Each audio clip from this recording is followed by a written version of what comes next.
Colradio presenta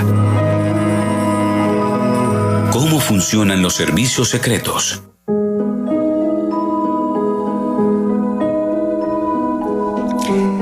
¿Quién no ha soñado alguna vez con ser espía?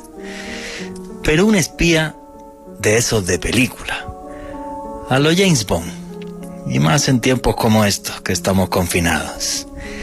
Ir en lujosos coches deportivos, dormir en hoteles de ensueño, tener 1001 amantes, a cual de ellas más hermosa. Que encima esta vida sea tu trabajo y que tu sueldo sea prácticamente de otro mundo, de otra galaxia. Capturar supervillanos y hacer, además de tener esta vida, que el mundo en que vivimos sea mejor y más seguro. Aunque lo cierto es que esta vida, este tipo de vida de espías, son más propios del cine y de las novelas que de la realidad, de cómo operan realmente los servicios secretos. Y es que los servicios secretos, como cualquier otra obra humana, están llenos de imperfecciones. Así es nuestra naturaleza. Y además algunas de estas imperfecciones podrían ser parte del guión de una película de humor, pero si me apuran, de una película de humor de serie B.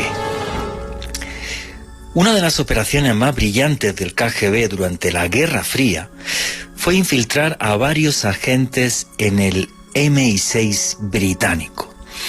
Los agentes que se infiltraron, que fueron 5, se conocieron como el Círculo de Cambridge.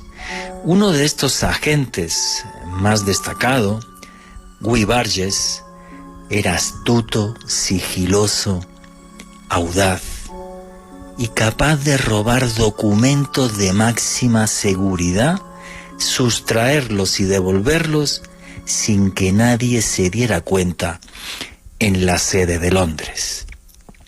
Sin embargo, Guy Burgess tenía un pequeño defecto, y es que el señor le encantaba el alcohol. Era lo que conocemos comúnmente como un borrachete. Sus problemas de alcohol hicieron temer al KGB sobre sus operaciones y entonces le pusieron una vigilancia cuando sustraía este tipo de documentos. Una de estas noches de vital importancia en la que él sustrajo documentos tremendamente importantes para la seguridad británica, bueno, pues su misión era muy simple: salir desde la sede del MI6 y llevar los documentos a una traductora que trabajaba para el KGB y a la mañana siguiente devolver los documentos sin que nadie se diera cuenta de que los había hurtado. Bien, pues antes de terminar su misión estaba tan contento por lo que había hecho y estaba tan tremendamente feliz que se fue a un pub a tomarse unas copas, y al salir del pub iba tan borracho que los documentos ultrasecretos acabaron en la puerta del bar, tirados en la acera.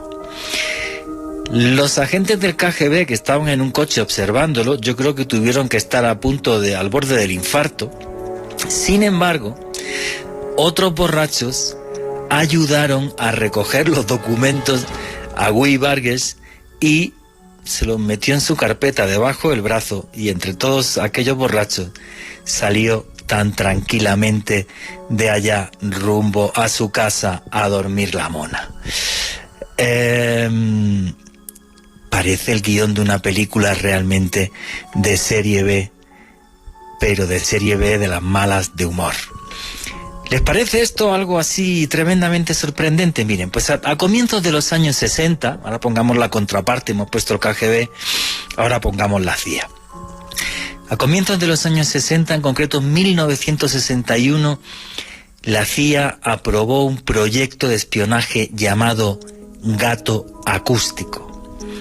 Esto consistía en adiestrar un gato, ponerle un dispositivo de audio en la cola y que estos gatos se infiltraran en las embajadas, caminaran por las ventanas, entraran a los despachos de los grandes diplomáticos y así poder escuchar las conversaciones. El proyecto se desarrolló con el adiestramiento del gato, de aquel super gato espía, durante 5 años y la broma costó $15 millones de la época.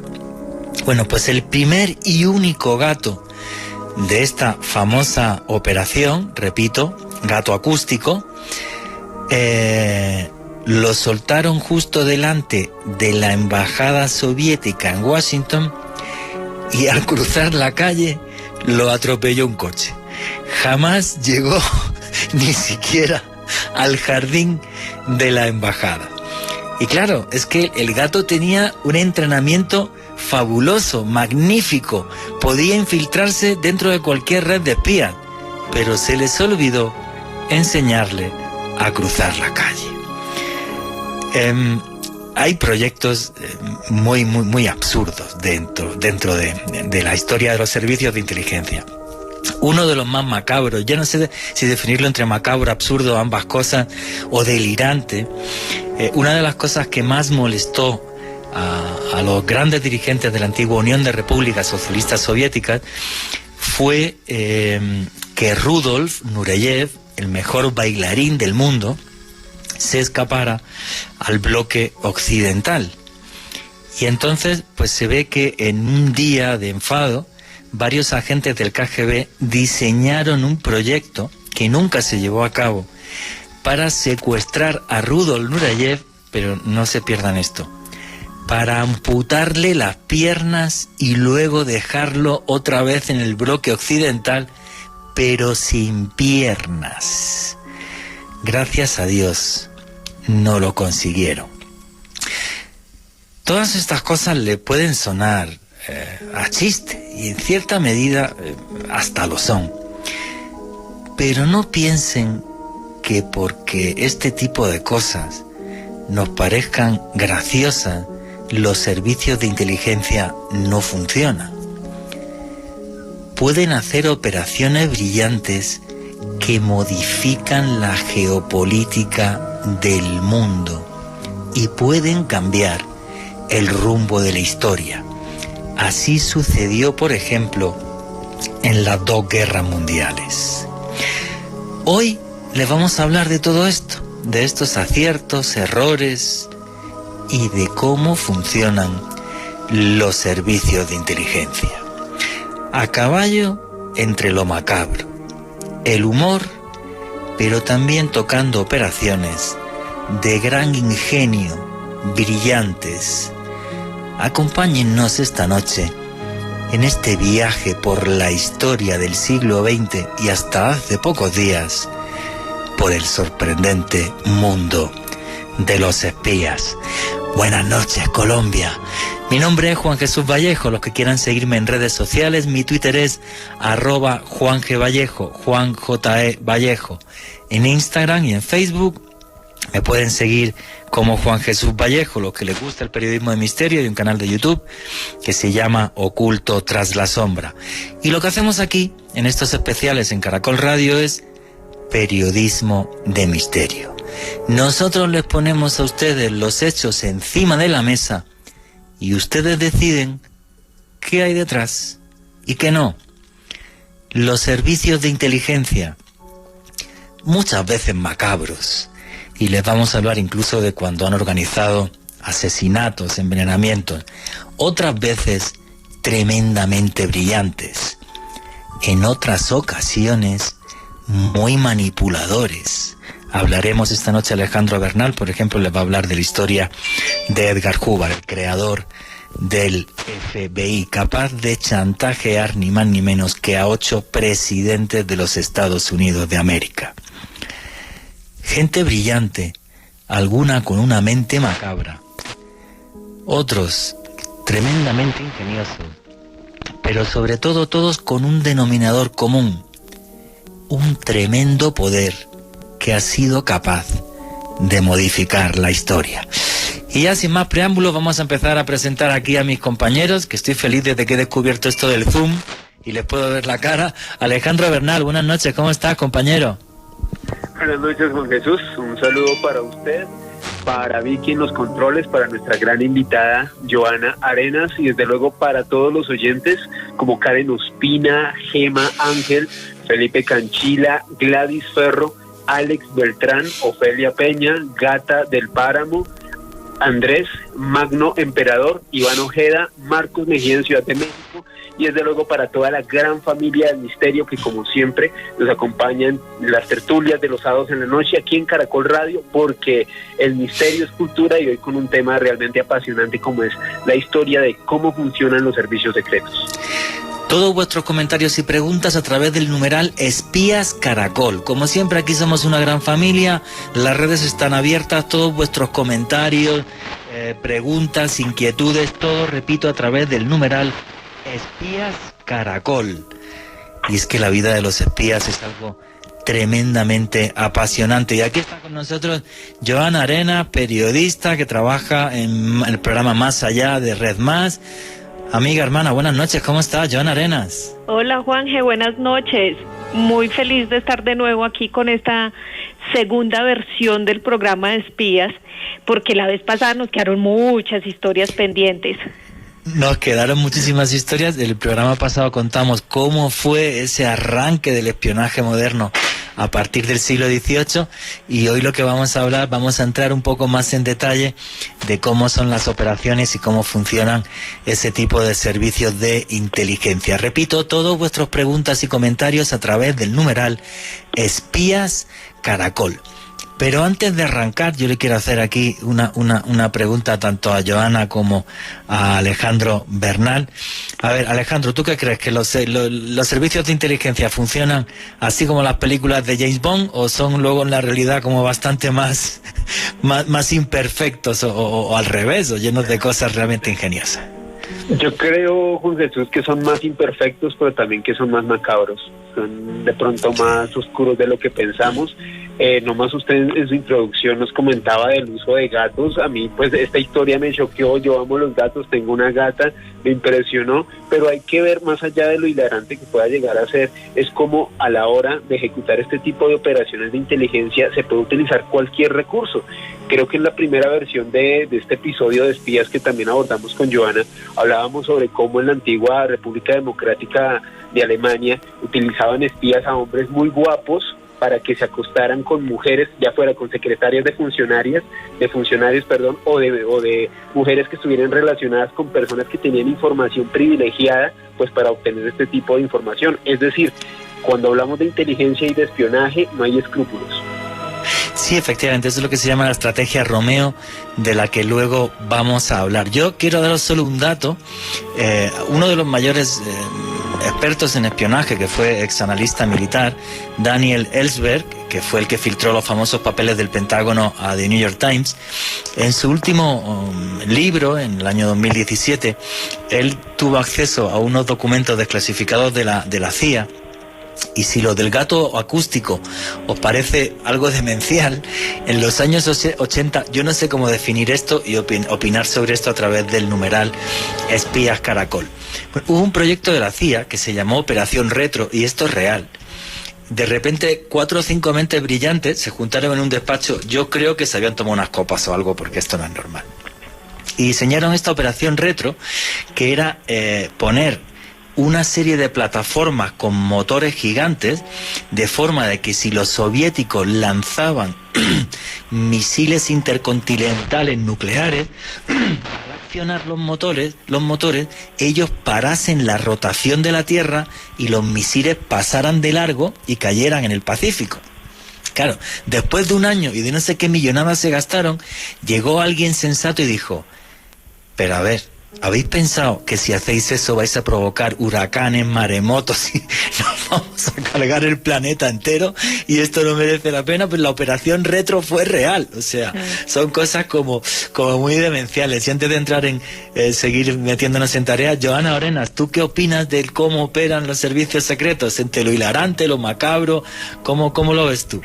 Completamente de acuerdo con Alejandro. Yo creo que para cumplir todas estas misiones, finalmente dan el todo por el todo y vale todo, sin importar que sea legal, ilegal. Lo importante es llegar finalmente a lo que ellos esperan, y por eso es que muchas veces dentro de estos servicios secretos pues se vinculan también terroristas, se vinculan también delincuentes, porque finalmente lo que necesitan es obtener resultados. No les importa con quién se puedan aliar, lo importante es lograr su objetivo. Entonces yo creo que, claro, en las películas, como usted decía, todo lo ponen muy color de rosa y perfecto y muy bonito, y finalmente el espía siempre es el que gana, pero detrás de esto hay historias muy terribles y muy macabras, Juanje. Y lo de los gatos, no, ni qué hablar. Es terrible esa historia. O sea, apenas veo mi gato por aquí andando y no, terrible. Sí, hay que pensar que los servicios secretos operan dentro de un contexto que es el de una guerra, ya sea una guerra contra el crimen o una guerra entre países o una guerra, aunque la llamen fría, sigue siendo una guerra. Entonces, efectivamente, en eso que llaman red de informantes va a haber de todo. Puede haber criminales, puede haber absolutamente de todo. Pero bueno, esto es una realidad que a la gente le inquieta. Repito vuestros comentarios y preguntas a través del numeral Espías Caracol y vamos a empezar a meternos ya en materia. Y hay uno de esos espías que sí tuvo una vida a los James Bond, y un señor del que dependió el rumbo de la Segunda Guerra Mundial, un señor tremendamente brillante, muy inteligente, y que sí refleja un poco esa vida a lo James Bond, que no es ni más ni menos que Richard Sorge. ¿Quién era Richard Sorge, Joana Arenas? Sí, Juanje, esta historia es bastante apasionante porque tiene muchos componentes. Lo primero es que era considerado uno de los espías, o es considerado uno de los espías más famosos e importantes del mundo entero y de toda la historia.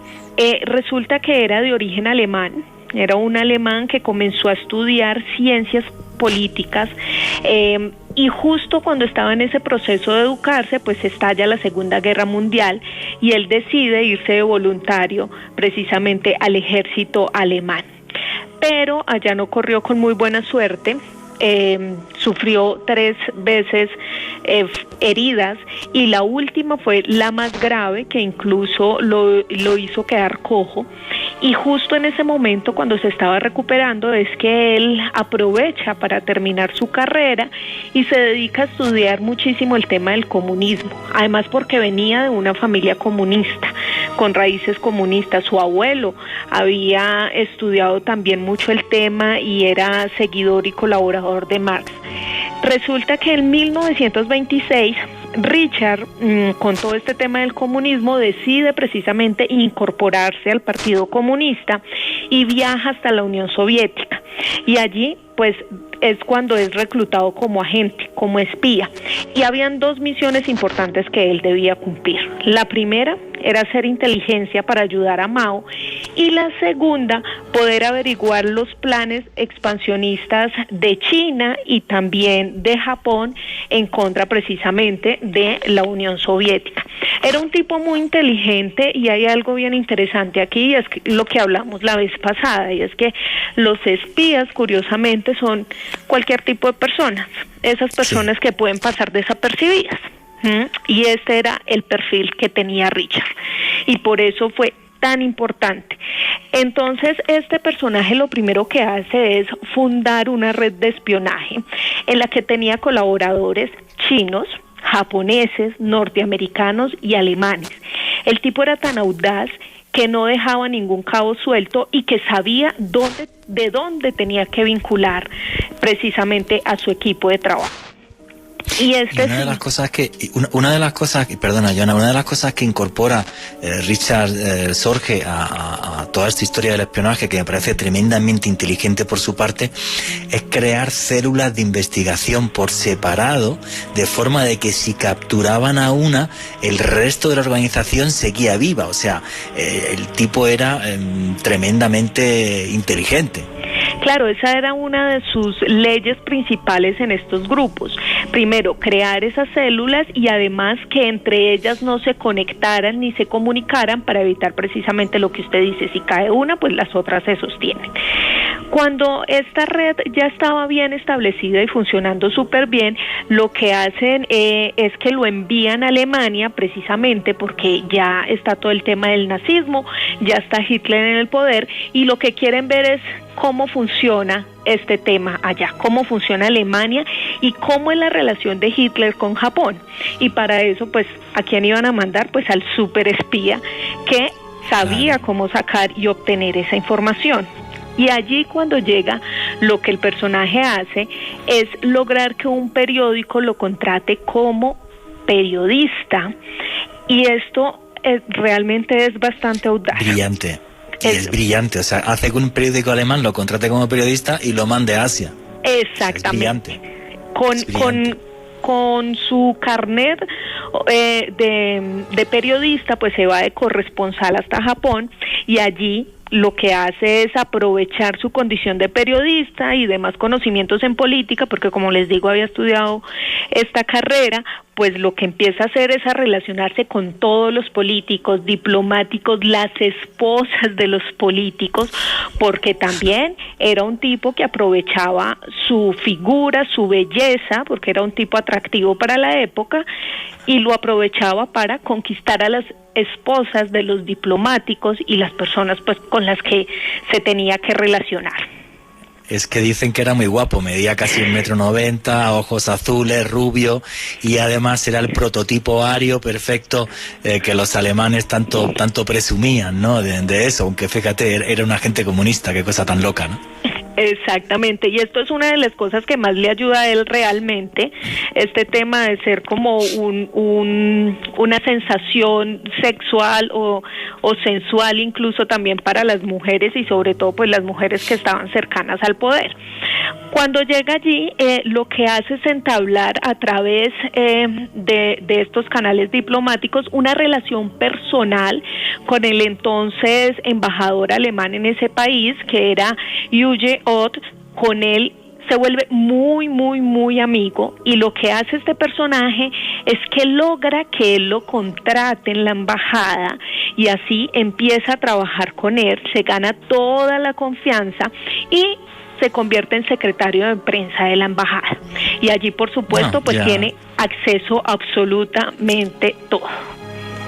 A todos los documentos que había de la embajada alemana en Tokio y toda la colaboración y aparte planes de guerra para la Segunda Guerra Mundial entre Tokio y Berlín. O sea, el tipo era un genio, pero un genio, vamos. Exactamente, Juanje, y desde allí por supuesto sigue atento a toda su red de espías. Le voy a leer exactamente las 3 premisas que él tenía para su red de espías. La primera era ningún contacto con el comunismo local. La segunda era ningún integrante de nacionalidad soviética y la tercera, el contacto, no podían tener ningún contacto unas células con las otras. Bajo esas 3 premisas trabajaban los servicios o los espías que él manejaba. Pero fíjate qué inteligente. Como sabía que podía haber agentes infiltrados en las líneas comunistas chinas, pues no trabajamos con ningún comunista chino y tampoco con nadie soviético. Como él iba con nacionalidad alemana, pues claro, lo hacía estar libre de todas las sospechas. El tipo era un genio, vamos. Exactamente, Juanje. Usted no lo ha podido explicar mejor. Esa era su manera de cubrirse también, de protegerse no solo a él, sino también a toda su red y, por supuesto, pues a sus objetivos. Era un tipo que, por supuesto, pasaba una información completamente importante, pero poco a poco, pues Stalin, en medio de su locura, iba desconfiando de la gente que tenía alrededor. Y llega el momento de la purga, y en medio de esa purga cae el jefe de Richard. El jefe Richard es asesinado y a partir de ese momento Richard pierde muchísimo contacto con con el comunismo directamente de la Unión Soviética, y sobre todo pues la información que le estaba brindando a Stalin. Además, Stalin decía que este personaje lo único que hacía era ir a hacer relaciones públicas y no creía muchísimo, y que además era un charlatán. Él no creía en que la información que estaba pasando era real. Sí, entonces esto era bastante curioso. Además Stalin de que gastaba mucho, que le acusaba de gastar mucha plata en burdeles. Eso se ve que a Stalin le molestaba. Claro, pero el tipo no claramente Stalin era un envidioso. Era una de sus estrategias. Él tenía que conquistarse a todas las mujeres para poder sacar más información. No, y no solo eso. El tema de utilizar prostitutas para sacar información de altos cargos es algo que ha hecho la CIA y que han hecho todos los servicios secretos. O sea, que los servicios secretos gasten dinero en prostitución es una cosa muy, vamos a ver, muy normal. Usual. Y con perdón, el programa que hicimos el mes pasado, cuando mi papá me contaba cómo operaban los servicios de inteligencia en España, y esto puede ser polémico, pero puedo decir a ciencia cierta que los servicios secretos también contrataban prostitutas en España en ciertos años para poder sacar información de personajes. Esto es algo que repiten absolutamente todos los servicios secretos. Yo creo que los hombres somos muy bobos y en la cama pues soltamos de todo. Lo cascamos todo, como decimos en España. Pero claro, Juanje, recordemos la historia que contábamos la vez pasada de Mata Hari. Es el vivo ejemplo de esta situación. Pero bueno, siguiendo con la historia de Richard, pues el momento cumbre fue cuando en 1941 él envía la información sobre el tema de que Alemania pues va a llegar a invadir a la Unión Soviética. Stalin dice como, no le creo, esta información es falsa, este señor está loco, se está inventando esto. Y no toma ninguna fuerte, la famosa medida. Operación Barbar, claro. Él le adelantó la famosísima Operación Barbarossa. Exactamente. O sea, el mayor ataque de la historia hasta el desembarco de Normandía. O sea, y Stalin no le hace caso. Y Stalin dice que él está loco, y efectivamente, como usted lo dice, el 22 de junio de 1941, pues los alemanes invadieron a los comunistas, y Stalin dijo, oiga, esa información sí era real, no le creí. Imagínese. Y entonces después de esto dijo como no, sí, digámosle a este señor que nos siga enviando información, vamos evaluando a ver qué tal está lo que nos envía, pero no confiemos mucho. Él a pesar de ese acierto que había tenido Richard, de todas maneras guardaba cierto recelo, pero pues claramente este tipo no confiaba en nadie, ¿no? Entonces y ahí había además sigue Johan, si quieres. Entonces lo que pasa es que le piden a Richard que tome cartas o se involucre para saber cuál es la decisión que tomará Japón al ver precisamente el ataque perpetuado por Alemania. Y una vez Richard... Claro, es que el tema, espera un segundo, el tema ahí es crucial. Porque una vez el ataque alemán a la Unión Soviética, el gran miedo de Stalin y de los militares soviéticos es, vale, con un frente nos podemos medio aguantar, pero como nos ataquen los japoneses, que son aliados de esta gente, como nos ataquen por Siberia, con dos frentes, ahí sí estamos fatal. O sea, como tengamos que mantener dos frentes de guerra, estamos fatal. Entonces, esa información era muy, muy, muy crucial. Perdona, claro. Sigue. Claro, era crucial para saber efectivamente cómo debían actuar, ¿cierto? Y entonces, efectivamente, Richard envía la información y dice, no, tranquilos, Japón no va a atacar. Entonces lo que hace Stalin es trasladar todas sus tropas hasta Moscú y logra de esta manera, por supuesto, derrotar a los alemanes. Allí pues cumple un gran cometido, pues logra finalmente la victoria en medio de esta situación tan complicada. Pero justo días después de que lograran derrotar a los alemanes, Richard es capturado por la policía japonesa. Y aquí empieza, digamos que la caída de este gran espía. Primero porque pues su red resulta desmantelada. Y hay varias teorías sobre quién fue el que de alguna manera lo vendió o dio información sobre él.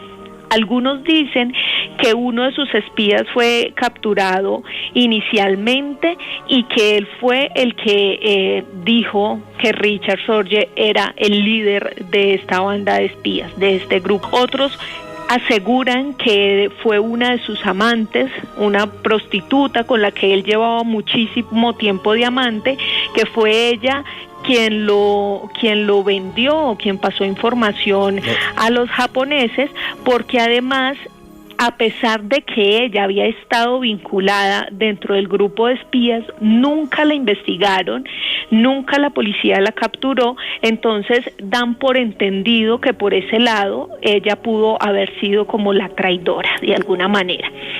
Dentro de los interrogatorios que le hicieron a Richard, pues él finalmente contó cómo es que había logrado montar toda esta red de espías y explicó claramente cómo funcionaba, ¿no? Cómo fue toda su estrategia, una cosa que era realmente sorprendente.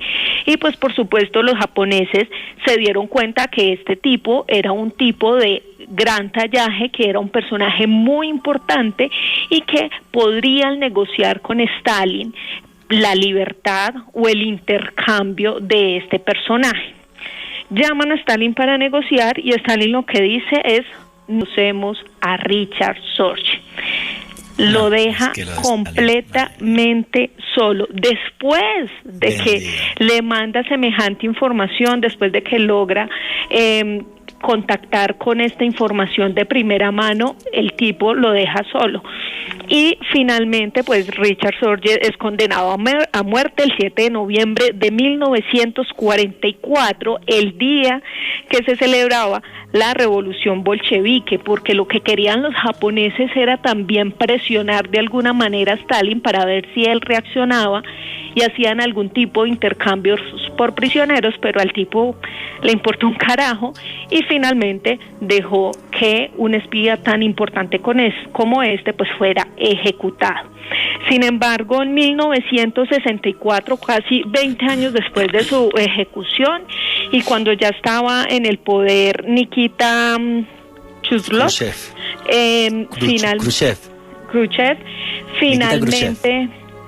finalmente le hacen como una reivindicación a todo el trabajo y la importancia que tuvo este personaje y es declarado como héroe de la Unión Soviética.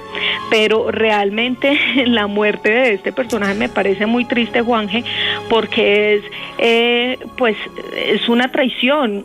Stalin podía haberlo salvado, haber negociado con los japoneses la libertad de este señor, pero claramente pues no funcionó así el tema. Y este señor cambió el desenlace de la Segunda Guerra Mundial, en el sentido de que, bueno, los alemanes tuvieron varios errores en el tema de meterse en la Unión Soviética. Lo primero es que entraron tarde, entraron en verano, tenía que haberlo hecho en primavera. Segundo, no llevaban ni siquiera ropa de abrigo para el invierno, pensaban que iban a conquistar la Unión Soviética en 3 semanas. Luego es que cuando están allí y se dan cuenta que aquello es tan tremendamente grande, dividen el frente en 3 y buena parte de la tropa se queda en la batalla de Stalingrado, que es un gran error porque allí mueren 1 millón de personas para una ciudad que en el fondo no servía para nada, simplemente era el famoso nombre de Stalingrado. O sea, podían haber cortado por otro sitio para el famoso petróleo de los Urales, que supuestamente era su destino. Y luego, claro, Richard Sorge, cuando le dice no, o sea, puedes llevarte las tropas de Siberia y mandarlas por lo menos a Moscú, porque hay un rumor que es que los japoneses, si a lo mejor ya cae Moscú, sí atacan por la parte asiática, pero si no ven el desenlace claro, no se van a meter en este lío. Y entonces, claro, la información de Sorge es tremendamente eficaz, porque ellos, todas las tropas de Siberia, donde refuerzan en Moscú, ojo, que los alemanes se quedaron a 20 kilómetros de Moscú, solo 20 kilómetros, o sea, fijaron lo poquito que faltó para que el desenlace en todo esto fuera terrible. Entonces la información de Richard Sorge fue crucial y luego Stalin encima pues pasó de él y lo ahorcaron. O sea, a mí me parece una historia tremenda. Todas vuestras opiniones a través del numeral Espías Caracol. Alejandro Bernal, ¿qué es lo que opina de la historia de Jorge antes de que empecemos a leer las opiniones de los oyentes? Pues definitivamente, Juanje, una historia apasionante, un tipo que no solamente supo utilizar su atractivo físico, sino su inteligencia y su capacidad de mover los hilos, pues para lograr sus objetivos. Brillante, y me pareció genial la intervención de Joana, y sobre todo ese dato que nos dio que estuvo a punto de prevenir a Stalin de la operación Barbarroja, y es increíble que Stalin no lo haya podido vislumbrar. Es decir, los rusos estaban tan confiados de que los alemanes no lo iban a atacar, yo creo que de una manera bastante inocente, que Stalin no lo creyó. Así que muy interesante este dato de Jorge, la verdad no lo conocía. Claro, pero no solo eso, sino también el contexto, y era que Stalin ya no confiaba en absolutamente nada, en nada ni en nadie. Entonces, para él la información que le pasaba a este personaje podría ser falsa y finalmente podría afectar muchísimo más el rumbo de la Unión Soviética, pero claramente pues no era así, y por eso es que Stalin precisamente mata al líder de esta red de espías, que era pues como el padrino de Richard Sorge. Pero eso que está diciendo Joana me parece la clave de todo. O sea, Stalin estaba loco, aparte de los problemas de alcoholismo que tenía y tal, y tenía unos delirios y una megalomanía tremenda, y entonces ni siquiera la cúpula de Stalin estaba segura con Stalin. O sea, se podía levantar un día y decir, a este me lo cargo pues porque sospecho que sucede cualquier cosa. Bueno, así mató 20 millones, no es que matara a uno o dos. O sea, es uno de los mayores genocidas de la historia. Pero claro, o sea, el problema de Stalin era ese, o sea, que era una persona completamente inestable, tremendamente mal, y además una persona tremendamente sanguinaria. O sea, por eso escaló además dentro del Partido Comunista. Entonces, claro, ese personaje fue nefasto además para la historia de la Unión Soviética. Alejandro Bernal, ¿qué es lo que pregunta o qué es lo que están comentando los oyentes a través del numeral Espías Caracol? Aquí Cristian Denis nos comenta lo siguiente: aclaración sobre Richard Sorge. Nació en Bakú, en la Unión Soviética, de padre alemán y madre rusa. A los 3 años su familia se trasladó a Berlín. Se incorporó al ejército alemán en 1914 para la Primera Guerra Mundial, donde fue herido, y mientras se recuperaba se volvió comunista. Efectivamente, muy bien el dato. ¿Qué más preguntas hay? Aquí John RM, no se pierdan de vista la Santa Alianza y el Solidarium Pianum, el espionaje del Vaticano desde el siglo XVI. Ni idea. ¿Qué más preguntas y comentarios? Oscar Martínez, aparte de Richard Sorge, ¿hay otro espía famoso que haya utilizado su atractivo físico para lograr sus objetivos? Sí, bueno, hubo toda una estrategia, luego la vamos a comentar, que creó un señor que se llamaba Markus Wolf, el famoso hombre sin rostro de la República Democrática Alemana, y eso lo vamos a comentar en la segunda hora. Sí, hubo varios, él creó un montón que hacían esto. Bueno, y también el Mossad tiene un caso muy famoso, y hasta os voy a comentar un caso que se dio aquí en Bogotá, en los años 80. Luego sobre eso, sí, aquí en Bogotá hay un caso, además, con una española, por cierto, no era colombiana, era española, y el tipo se acabó suicidando. Eso está muy bueno, eso sí lo quiero saber ya, Juan. Sí. Mira, si queréis que os lo comente, muy sencillo, lo tengo por acá. En concreto, fue en 1970, el agregado militar de la embajada soviética aquí en Bogotá, Alexander Ogordionov, pero a ver si digo el nombre bien, Ogorodonik, joder, no me sale, a ver, Alexander Ogorodonik, que era el agregado militar de la embajada en Bogotá, se echó una amante española. A la amante española la fichó la CIA, que estaba aquí en Bogotá. La señora le sacó absolutamente toda la información que se le podía sacar al hombre este en la cama, y cuando se dan cuenta los servicios secretos soviéticos y lo van a apresar para mandarlo a Moscú, se suicidó con una cápsula de cianuro. Aquí en Bogotá, en 1970, para ser exacto. Sí, es una historia muy, muy curiosa. Qué locura. Así que no te fíes nunca de una amante española, que fíjate lo que pasa.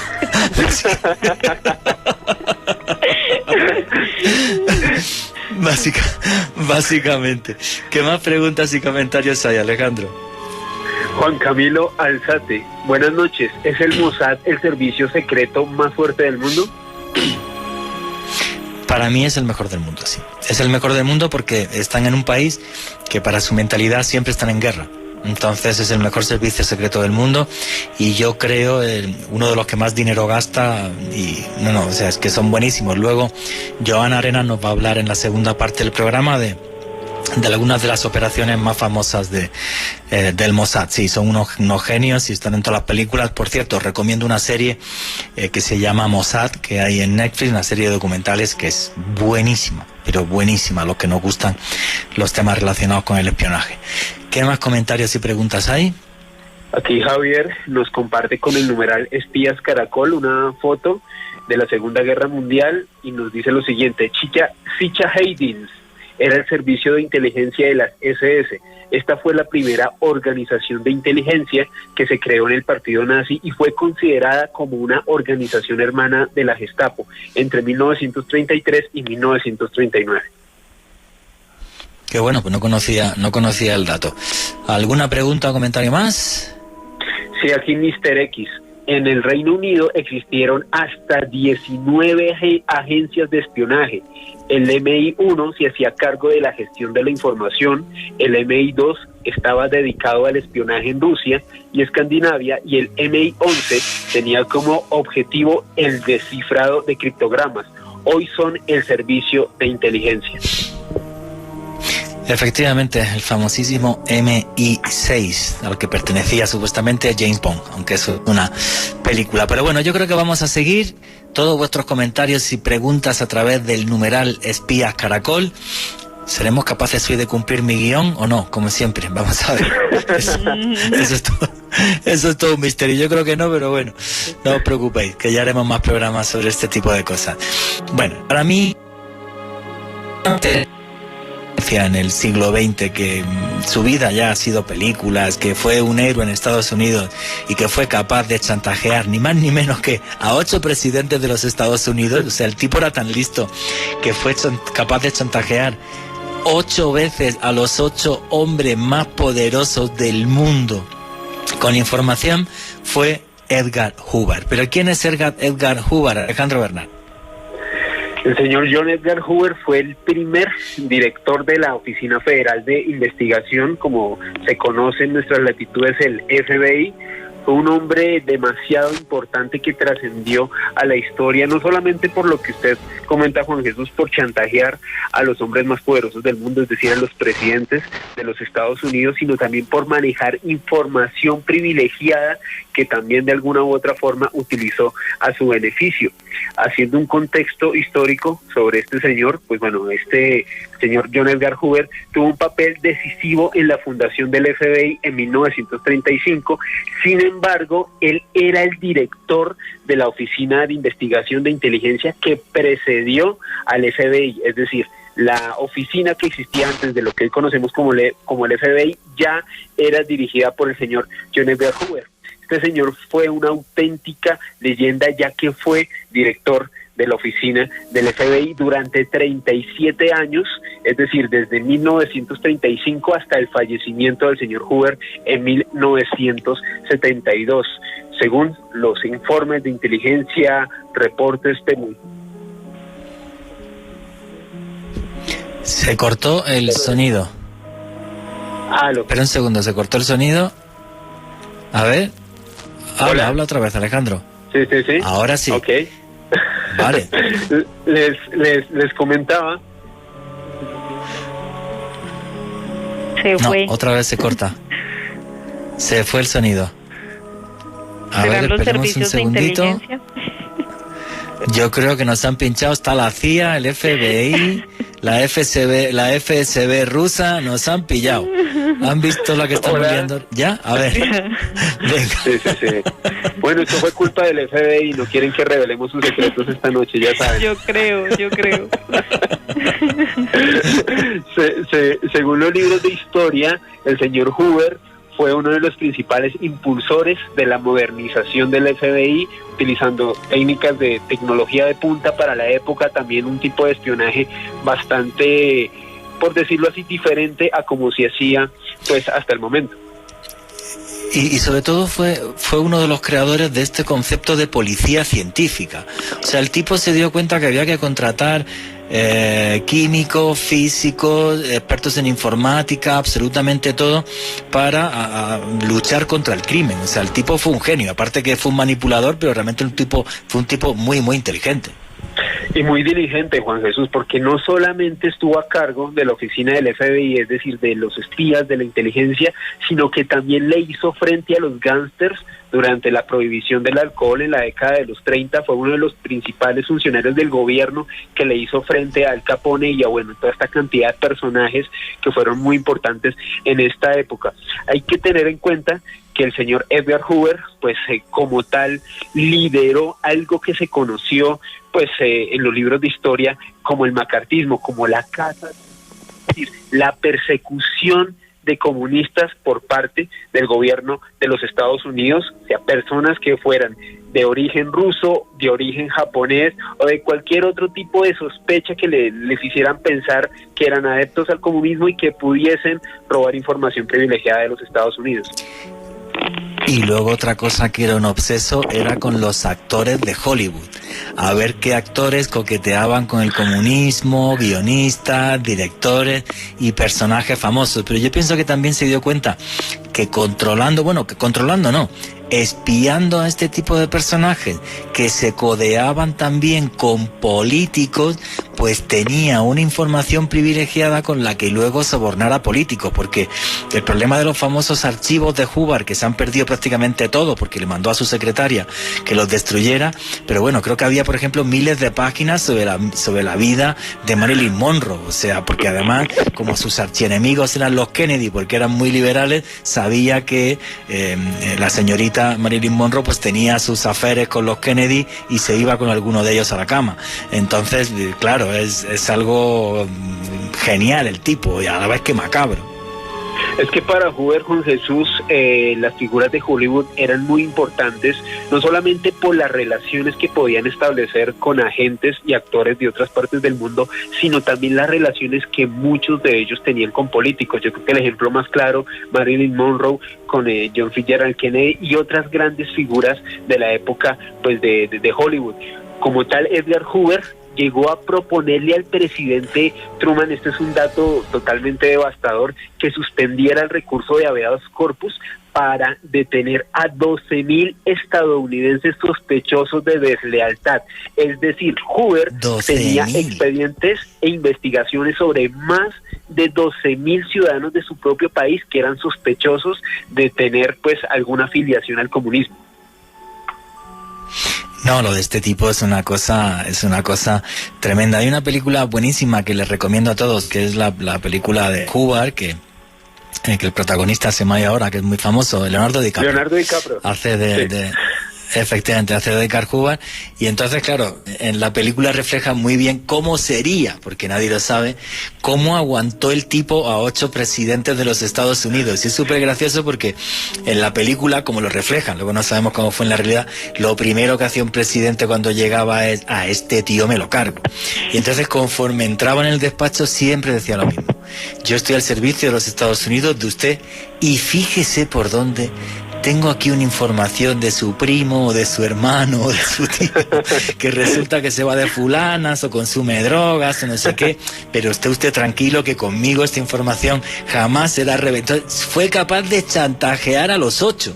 O sea, es que es una cosa tremendamente loca, o sea, pero qué frialdad también, ¿no? Y qué tacto al hacerlo, porque en el fondo el que tienes delante es el presidente de los Estados Unidos, no es cualquiera, ¿sabes? Pero fue capaz de hacerlo. Totalmente, y es que, Juanje, el señor Hoover, según sus espías, o sea, le pedía a las personas que él dirigía en esta red de espionaje, pues coordinada por el FBI, que le informaran con regularidad detalles sobre la actividad sexual, sobre la vida sexual de los políticos, de los actores de Hollywood, que le especificaran quién era heterosexual, quién era homosexual, quién tenía tendencias bisexuales. El tipo quería saber cada detalle minucioso para saber si alguno de ellos podía ser un peligro para los Estados Unidos de América. En las investigaciones... Uno de esos personajes, por cierto, era Frank Sinatra, que por lo visto se montaba unas orgías del carajo y no estaba claro si en alguna de esas orgías había políticos, por lo visto. Era así un poco pervertidillo el hombre. Exactamente, Juan Jesús, y en las investigaciones que se han hecho en estos años se ha podido establecer que Edgar Hoover tenía una gran cantidad de expedientes de folios de personajes como Albert Einstein, probablemente el científico más importante del siglo XX, sino de la historia, de Pablo Picasso, de John Lennon, de Marilyn Monroe, de Elvis Presley e incluso de Lucille Ball, obviamente dejando a un lado a los presidentes como Truman, como Kennedy, que realmente pues fueron presionados por este siniestro personaje. Y es muy curioso el caso de Einstein, porque Hoover estaba obsesionado con Einstein, porque sabía que tenía ideas muy liberales, que para él ser liberal ya prácticamente era ser marxista, pero en cambio le colaron y nunca fue capaz de detectar que tuvo una amante después de la muerte de su esposa, que era una espía soviética que le sacó un montón de información, porque una de las cosas, si un día podremos hacer un programa de Albert Einstein, por lo visto pues era un poco viejo verde, entonces le gustaban así las muchachitas y esta le sacó absolutamente toda la información del mundo. Sí, era un personaje muy controvertido el tema de Albert Einstein. ¿Querías comentar algo más, Alejandro? Sí, hay un caso que pasó a la posteridad como realmente una tragedia, el caso del matrimonio Rosenberg, una familia de judíos. Pues en ese momento el presidente era Dwight Eisenhower, y resulta que este matrimonio judío era sospechoso pues de ser espías soviéticos, aunque se presentaron pruebas de que pues ellos no tenían mayor implicación en el caso. Hoover se ratificó, presentó unas pruebas, unos expedientes que aparentemente los inculpaban, y esta familia fue ejecutada en la silla eléctrica, es decir, por capricho de Hoover asesinaron a un matrimonio de judíos que al día de hoy no se ha aclarado si en realidad tenían mucha implicación con los servicios de inteligencia soviéticos.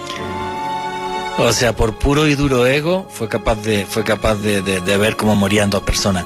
Una de las cosas que hizo Hoover, que pasó también a la historia, es crear el mayor archivo dactilográfico de la historia. O sea, él se obsesiona con el tema de las huellas dactilares y se da cuenta que es muy importante para la investigación criminal, y crea el mayor archivo dactilográfico de comienzos de la historia de la criminología, para así poder tener controlados a un montón de personas que podían tener relación con el crimen organizado. O sea, el tipo era un genio y a la vez muy macabro, aparte de una cosa que nunca ha quedado clara, que es que si era homosexual o no, que parece ser que sí. Sí, algunos archivos e investigaciones establecen que tenía como cierta tendencia homosexual, o al menos bisexual, según algunos contactos y personas que lo rodearon. Sí, efectivamente, y eso en aquella época hubiera sido un tremendo escándalo, pero fue capaz de ocultarlo hasta el último momento. Bueno, señores, pues está terminando ya la primera hora. Vuestros comentarios a través del numeral Espías Caracol, que arrancamos la segunda hora leyendo vuestros comentarios. No os vayáis, porque falta mucho de la vida de estos hombres que a través de su ingenio cambiaron la historia. Y ahora regresamos en Especiales Caracol de Periodismo de Misterio.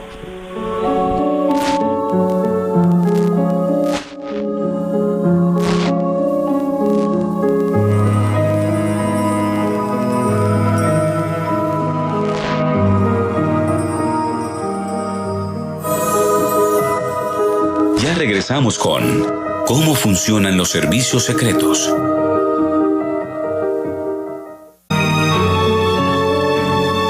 Continuamos con ¿Cómo funcionan los servicios secretos?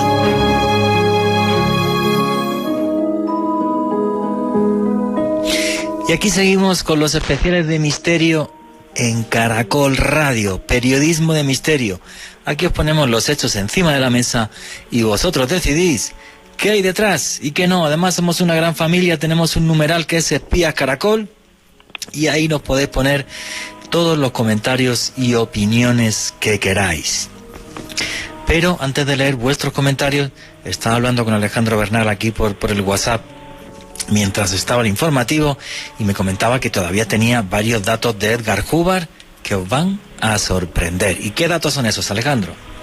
Pues uno de ellos, Juan Jesús, es que en 1954 el señor Edgar Hoover, el director del FBI, apoyó la acusación del científico Edward Teller y otra gran cantidad de políticos en su época para acusar al físico nuclear Robert Oppenheimer, que a quien lo consideraban en aquel momento un espía del comunismo. Hay que tener en cuenta que Oppenheimer pues en realidad era un héroe norteamericano hasta ese momento. Claro. Había desarrollado la bomba atómica que le permitió a los norteamericanos pues la rendición de los japoneses y así ganar la Segunda Guerra Mundial. Así que en este momento hay que tener en cuenta que Hoover fue un personaje fundamental para dañar el prestigio de Robert Oppenheimer.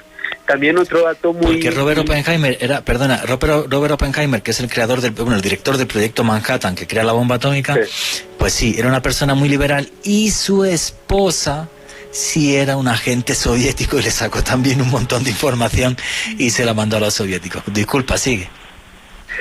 También entre 1956 y 1971 el señor Hoover promocionó un programa que se llamaba como COINTELPRO.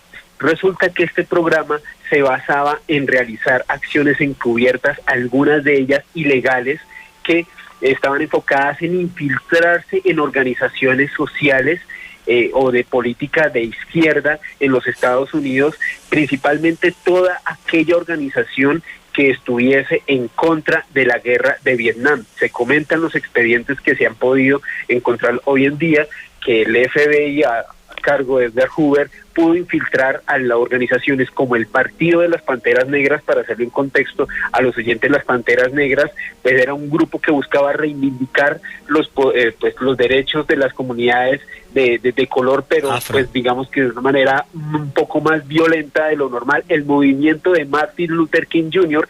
e incluso el Ku Klux Klan. Es decir, para el señor Edgar Hoover cualquier organización estaba bajo sospecha en aquel entonces. Sí, la verdad que fue un genio. Y sí, le tenían mucho miedo tanto al tema de las Panteras Negras y al Black Power, que bueno, una de las imágenes más famosas es en las Olimpiadas de Múnich, cuando dos atletas se levantan con un puño arriba, con un guante negro, y esto hace que pues les expulsen de las Olimpiadas, aunque hoy día son héroes en Estados Unidos, pero en aquel tiempo fueron tremendamente castigados. Y el Ku Klux Klan sí, pues porque podía despertar un odio racial que era una muy mala imagen de los Estados Unidos de América, efectivamente. Así que, nada, ¿algún dato más de Hoover que nos quieras comentar, Alejandro? Sí, Juanje, de acuerdo a la información que se ha liberado en nuestros días, el señor Hoover tuvo información privilegiada principalmente de presidentes como John F. Kennedy, Lyndon Johnson y Richard Nixon. Todos ellos intentaron despedirlo, pero Hoover tenía información tan delicada y tan comprometedora de ellos que ninguno se atrevió a hacerlo. Finalmente el señor Hoover falleció en 1972 por una insuficiencia cardíaca, fue relevado en su cargo como director del FBI y bueno, en el año 2011 Clint Eastwood, tal y como usted comentaba, Juan Jesús, realizó una película que fue protagonizada por Leonardo DiCaprio que pues nos muestra la vida de este personaje tan interesante. Y luego además, después de su muerte, se cambiaron las leyes en Estados Unidos y ningún director del FBI puede dirigirlo más de 10 años. O sea, del poder que tuvo, dijeron ya otro más, por no. Si acaso. A los 10 años, por si acaso nos cubrimos. Alejandro, ¿qué preguntas y comentarios hay a través del numeral Espías Caracol?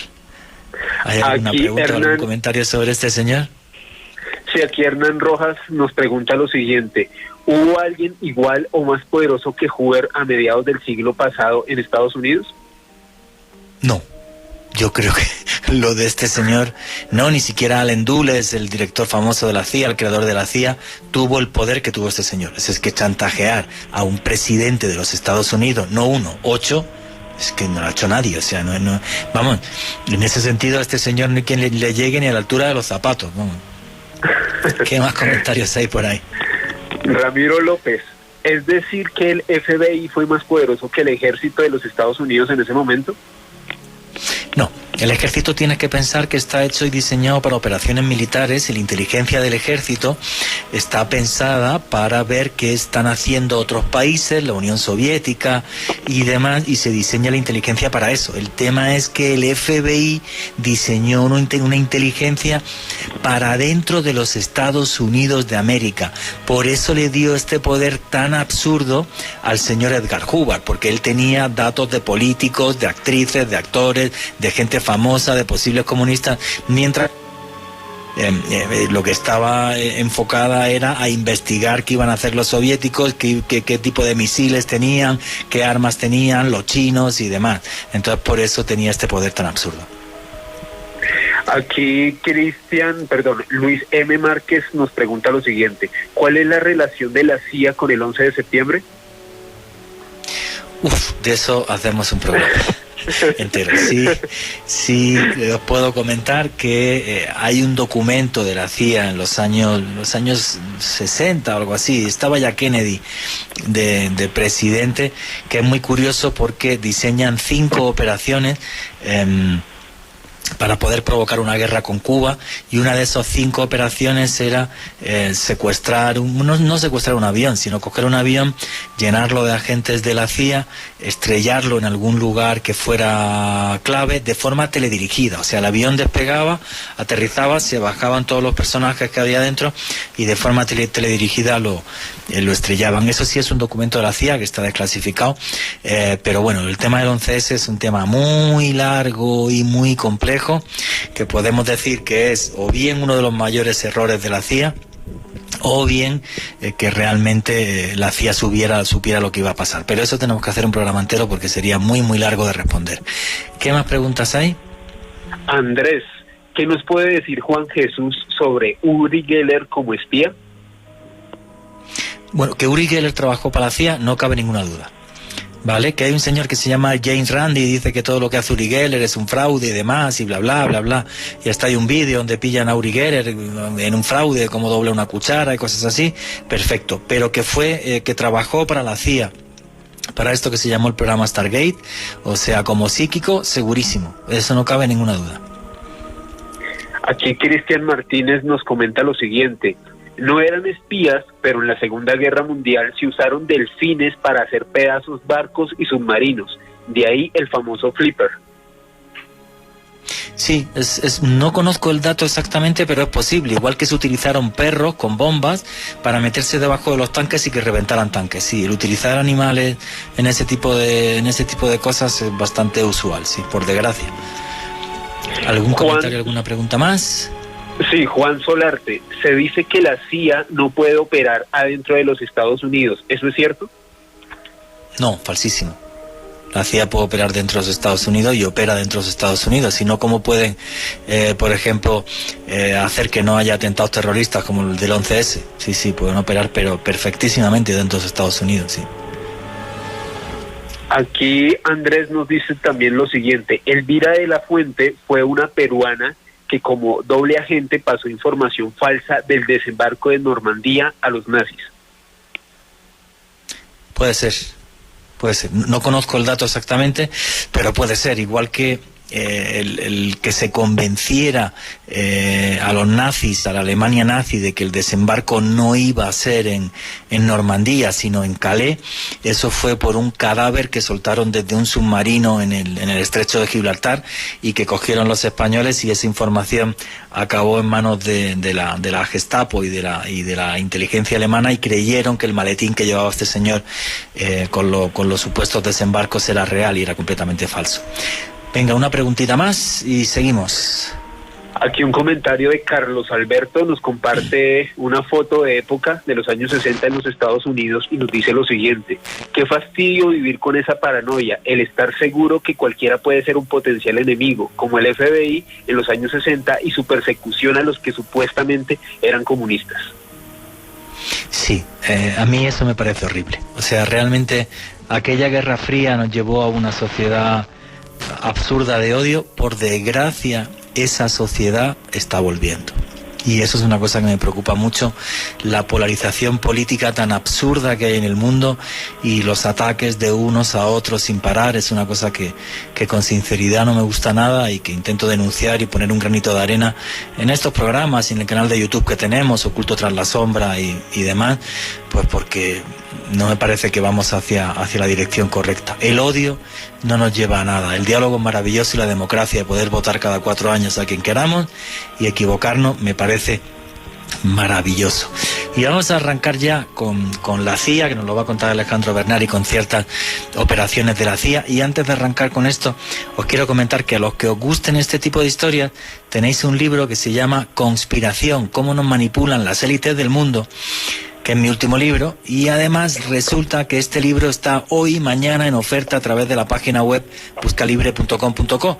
Vale menos de 30.000 pesos, o sea que está realmente barato los que queráis comprarlo, y lo podéis comprar además también desde fuera de Colombia. Repito, está en buscalibre.com.co, lo tenéis en oferta, está como un 40% de descuento y está a menos de 30.000 pesos, creo que a 26.000 o algo así, así que ahí lo tenéis en buscalibre.com.co. Pero bueno, vamos a meternos ahora, vamos a dar paso a los 2 servicios de inteligencia para mí más poderosos del mundo, que son la CIA, y luego nos va a contar Joana Arenas, el Mossad. Y luego, si queda tiempo, yo os contaré historias sobre asesinatos de espías y demás. Pero creo que si el programa iba sobre cómo funcionan los servicios de inteligencia, estos 2 son los 2 más poderosos del mundo, los 2 más potentes del mundo, por ciento, que entre ellos además colaboran. Alejandro Bernal, ¿qué es la CIA y cuáles han sido sus operaciones más importantes? Tómate el tiempo que quieras, con calma, yo te iré cortando, iré también hablando de temas de la CIA. Este tipo de cierto en mi último libro, en Conspiración. ¿Y qué es la CIA y cuáles han sido sus operaciones más brillantes, o más locas, o más absurdas? Bueno, pues la CIA es la Central de Inteligencia de los Estados Unidos. Fue creada en septiembre de 1947. Para hacer un rápido contexto histórico, fue después de la Segunda Guerra Mundial, cuando los Estados Unidos pues realmente estaban ya en una confrontación ideológica, política y podríamos decirlo que de alguna u otra manera tecnológica también, con la Unión de Repúblicas Socialistas Soviéticas. Desde entonces, pues esta Central de Inteligencia norteamericana se ha pues desempeñado en 3 actividades principales, que ha sido recopilar información sobre gobiernos extranjeros, también y analizar todo este tipo de datos, también compartirlo con agencias hermanas y desde luego pues poderlas compartir con el gobierno de los Estados Unidos, pues para tomar pues unas determinaciones correctas que velen por la seguridad nacional. Y la tercera y actividad probablemente más importante es, en efecto, tal y lo que estaba comentando hace unos segundos, pues velar sobre la seguridad de los Estados Unidos, sobre que no haya ningún plan, ningún tipo de afectación para la seguridad de esta nación.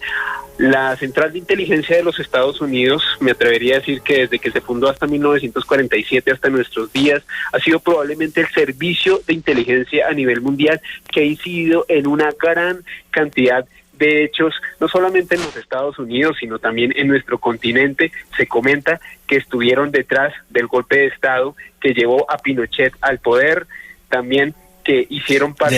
De eso no hay ninguna duda, absolutamente ninguna duda. Que estuvieron detrás del derrocamiento de Allende, no hay ninguna duda. De hecho, Juan Jesús, y este es un dato que usted y yo siempre comentamos cuando hacíamos los tours de Misterio por la Candelaria, hay una de las teorías de la conspiración que afirma que la CIA estuvo detrás del asesinato de Jorge Eliezer Gaitán a través de la Operación Pantomima, de la Operación Pantomima, y de uno de sus espías, John Maples Espíritu, quien fue, pues en este caso fue detenido por el ejército cubano en las montañas Escambray en Cuba, cuando a este señor lo interrogaron sobre cómo un agente de la CIA se encontraba en Cuba en este momento. Pues lo que este señor le dijo a las autoridades de la isla fue realmente sorprendente. Les comentó que él estuvo detrás del complot y de la organización del suceso que pues lamentablemente terminó con la vida de Jorge Eliezer Gaitán y que desencadenó el Bogotazo el 9 de abril de 1948. Según pues algunos documentos desclasificados de la CIA, el señor Maipos Espíritu se infiltró en universidades públicas de Bogotá, comenzó a ver cómo era el ambiente, detalló que Jorge Eliezer Gaitán era probablemente el candidato que iba a ser elegido como presidente. Según sus pesquisas y el análisis que él hizo del discurso de Gaitán, Gaitán era un personaje que tenía un discurso que propendía más hacia la izquierda, hacia el comunismo, y desde luego ellos lo veían como un peligro auténtico que un país con una influencia tan importante del norte del continente, que siempre había sido aliado de los Estados Unidos como Colombia, de un momento para otro pasara a tener un gobierno de izquierda y comunista como el que aparentemente pudo haber sido instaurado por Gaitán si hubiese llegado a ser presidente. Pues ahí les dejamos el dato. ¿Y qué opinan a través del numeral Espías Caracol? Este señor lo contó, ¿era cierto? ¿No era cierto? Pues nunca lo sabremos posiblemente. Pero bueno, la CIA ha sido capaz, Alejandro, incluso de desatar guerras, porque hay una historia que es el famoso incidente del Golfo de Tonquín. ¿Cómo entra Estados Unidos en la guerra de Vietnam? ¿Cómo es ese famoso incidente del Golfo de Tonquín? Alejandro Bernal. ¿Aló? ¿Aló? ¿Me escuchan? ¿Me oyes o no? Sí. ¿Tú me oyes o no? Ya nos han pinchado. Ha sido decir la CIA, el FBI. Venga, pues, y ya. Vamos a ver. ¿Se fue? No, se fue. Cuelga. Me está diciendo Alejandro por ahí, me está haciendo señas que nada. ¿Lo tienes por ahí o no? A ver si no que Vicky desde ahí de los controles te llame. Juanje, yo aprovecho para contarles un poco respecto a lo que estaba hablando Alejandro del tema de Jorge Eliezer Gaitán, y es que hay otra teoría que plantea que precisamente la CIA manipuló psicológicamente a Juan Roa Sierra, que pues se dice que fue el autor, el que disparó en contra de Jorge Eliezer Gaitán, y se plantea también que la CIA fue la que preparó a este personaje para que finalmente ejecutara el asesinato, porque mucho se habla también de que Juan Roa Sierra tenía muchísimos problemas psicológicos y que lo que aprovechó la CIA fue precisamente esto, como para enaltecerlo, para crear una figura en él y en su mente, de manera de que si él lograba asesinar a Jorge Eliezer Gaitán, pues iba a ser un héroe, un personaje reconocido, que estaría finalmente dándole la victoria a un país con este asesinato. Hay muchas teorías que hablan de esa manipulación mental con este personaje. Sí, efectivamente. Vamos a ver si está solucionado el problema técnico con Alejandro. Parece que no. No. Vamos a ver si consiguen llamarlo. Y si no, me meto yo con el tema del incidente del Golfo de Tonquín. A ver, que me está escribiendo por ahí Alejandro algo, creo. A ver si conseguimos que sigan el programa. Estas son las cosas que tiene el directo. Y además con esta pandemia que estamos cada uno en nuestra casa. Voy a preguntarle por aquí a Alejandro mientras. A ver qué pasó. Y si no, pues yo me meto con el incidente del Golfo de Tonquín. Yo creo que el teléfono como que se le ha muerto, porque le estoy escribiendo por WhatsApp. Y aquí... Por acá dice que está tratando de conectarse desde otro teléfono. Ah, vale. Esto es la maravilla de la tecnología. Bueno, pues yo voy a ir adelantando el tema del incidente del Golfo de Tonquín. Bueno, básicamente... Me está diciendo Alejandro que esperemos un segundito, que creo que está con otro teléfono o algo, ¿o qué? ¿Pero con otro número o cómo? Parece que sí, Juan. A ver si me dicen otro teléfono. Bueno, no, es muy curioso que nosotros estemos haciendo esto, pero Juan, los oyentes deben saber que nos estamos viendo por Zoom, y aquí en medio de señales, pues seguimos viendo a Alejandro para ver qué pasó con el teléfono, y nos hace señas de que esperemos.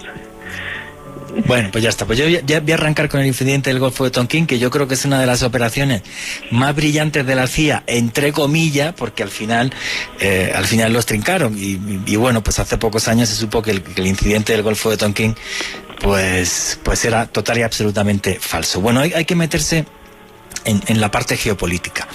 O sea, Vietnam era un lugar que tenía una cierta importancia geoestratégica. Ninguna. Por eso hoy día los analistas piensan que la guerra de Vietnam fue realmente un error tremendo. Una guerra, por cierto, a la que fueron 2,5 millones de norteamericanos y que costó 686.000 millones de dólares de la época.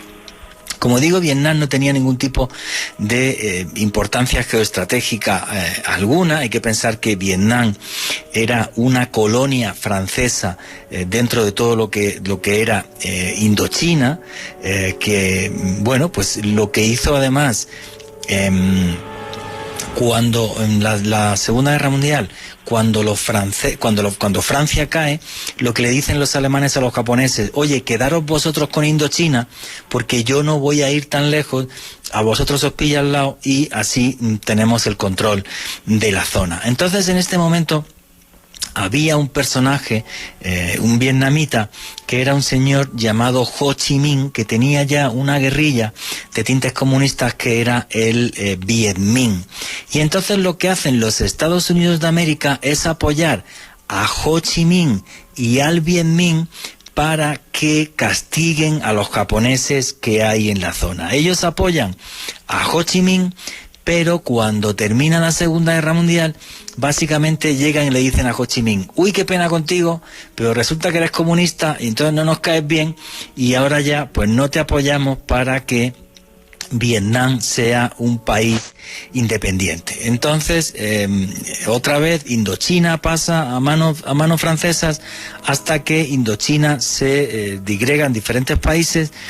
Y los norteamericanos se alían con un personaje muy oscuro que es Ngo Dinh Diem. Ngo Dinh Diem, que es el que acaba siendo el presidente de Vietnam del Sur, porque lo que acuerdan las grandes potencias es que Vietnam se separe en Vietnam del Norte, que va a ser comunista, y un Vietnam del Sur.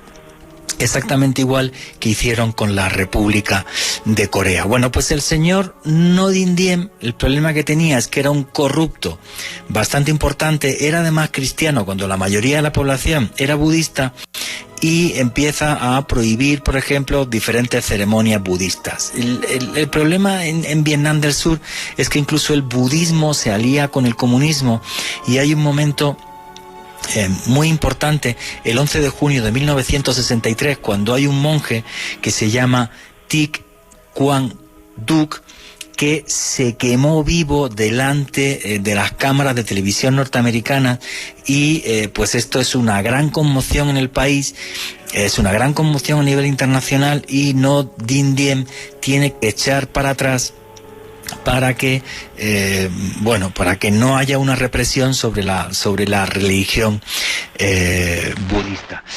Hay un momento incluso en el que Kennedy se plantea con la CIA impulsar un golpe de Estado en Vietnam, pero luego esto acabó en nada. Y Lyndon B. Johnson, que es el presidente que entra después, pues digamos que lo deja atrás.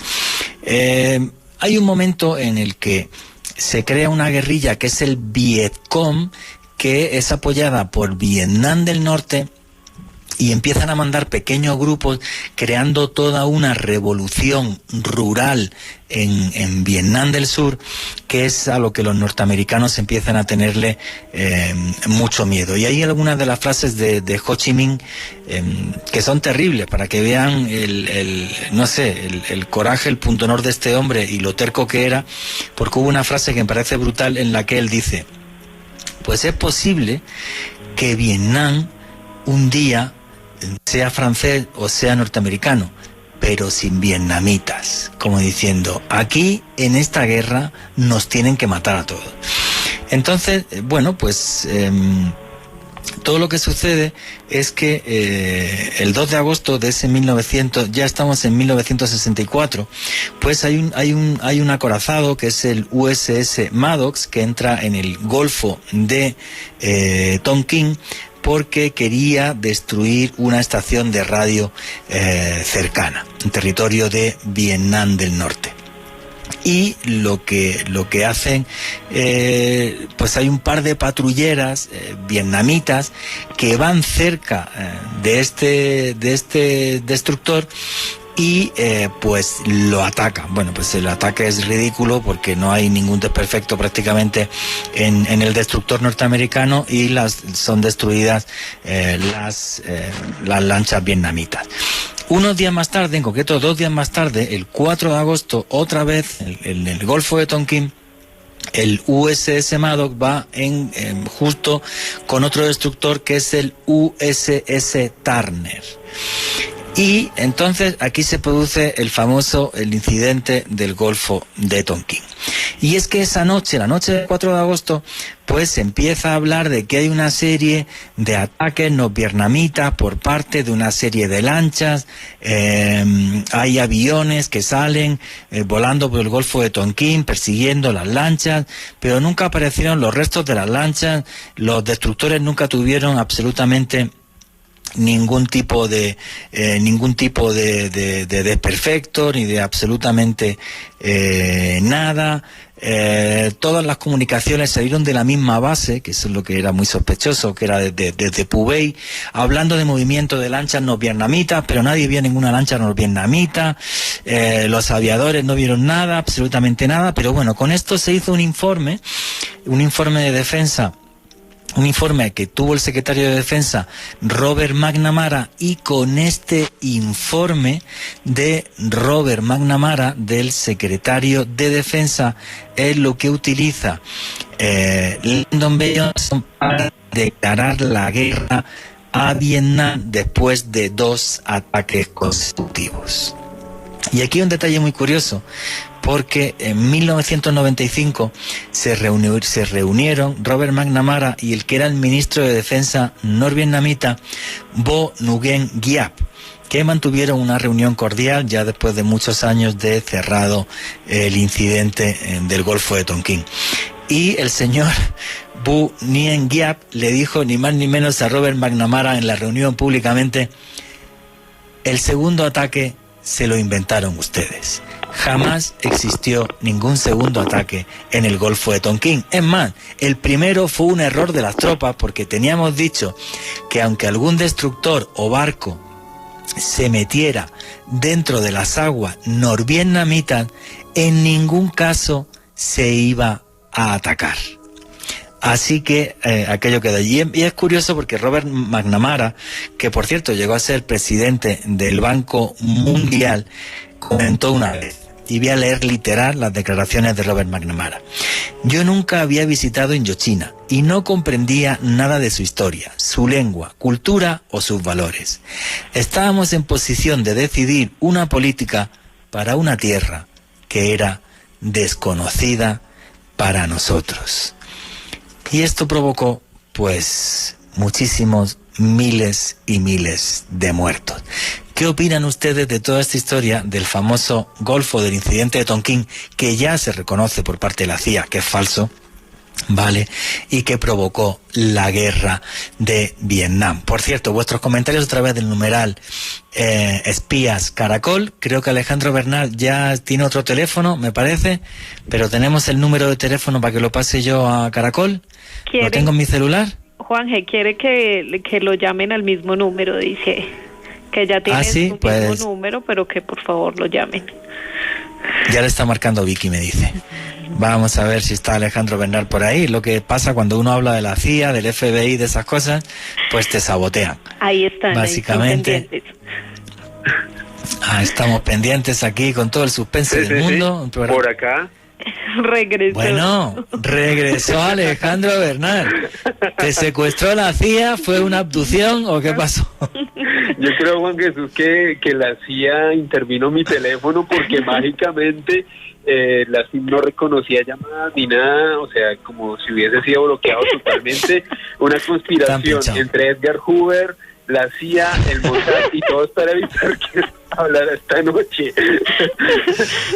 Bueno, mientras tú estabas por ahí con tus problemas, yo he contado la historia del incidente del Golfo de Tonkin, como es una historia total y absolutamente falsa. El segundo ataque de... Ahora se fue. No, aquí sí. ¿Habla por ahí? Sí, está. Ya me tenéis asustado.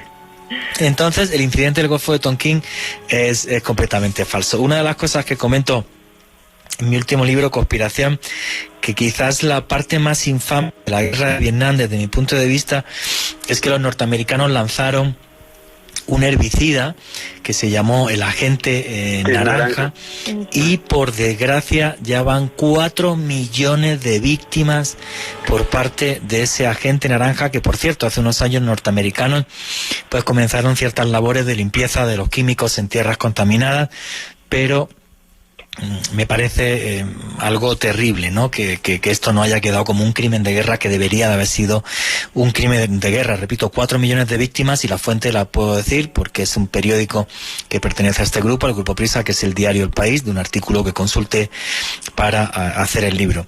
Una de las frases que dijo Ho Chi Minh, que me parecen lapidarias sobre la guerra de Vietnam, es la siguiente: por cada 10 de los nuestros que matéis, nosotros mataremos solamente a uno de los vuestros, y aún así, al final, vosotros os cansaréis antes.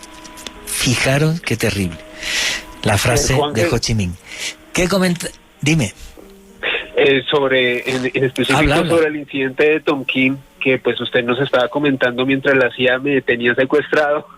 Hay que tener en cuenta que las memorias de Robert McNamara e informes de la Agencia de Inteligencia de los Estados Unidos, de la NSA, en el año 2005, o sea, hace 15 años, comentan que en realidad el incidente como tal nunca ocurrió, y que la inteligencia de los Estados Unidos falsificó la información para justificar la intervención de los Estados Unidos en Vietnam. Es decir, el gobierno de los Estados Unidos hoy en día acepta y reconoce que crearon de manera artificial este incidente para obligar a los norteamericanos a intervenir en esta zona de Asia. Y esto es muy curioso, porque cuando Robert McNamara entra delante del Congreso con la prensa, tiene el informe del ataque, del incidente del Golfo de Tonkin en la mano, pero nunca lo dejó que lo viera nadie, ni la prensa ni ningún congresista. Jamás entregó el informe. Es un tema súper loco. O sea, que a mí me parece, o sea, pero de auténtica locura. Faltan 20 minutos para que termine el programa. Le damos paso a los oyentes a ver qué comentan sobre, qué opinan sobre la historia del incidente del Golfo de Tonkin, porque yo creo que los últimos 20 minutos se los vamos a dar a Joan Arenas para que nos hable del Mossad, porque si no, apenas nos va a quedar tiempo. ¿Qué preguntas y comentarios hay sobre la historia del incidente del Golfo de Tonkin?